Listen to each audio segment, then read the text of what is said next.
everyone guilty, playing game with the humanity that construction in the sun.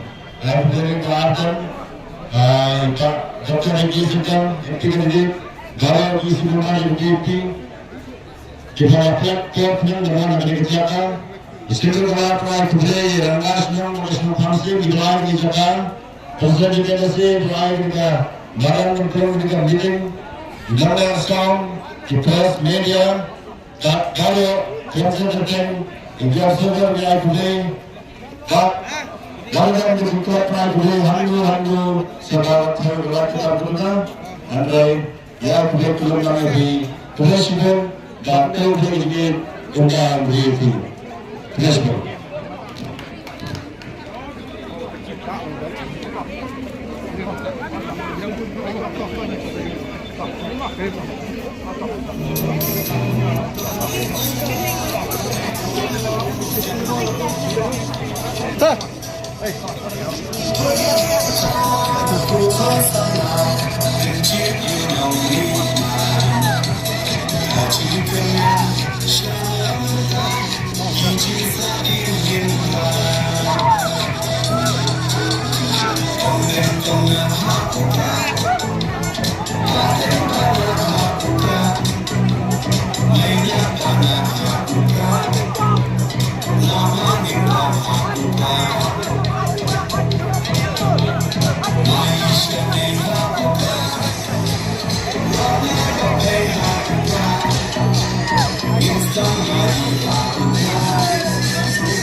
She said, well, let's move on.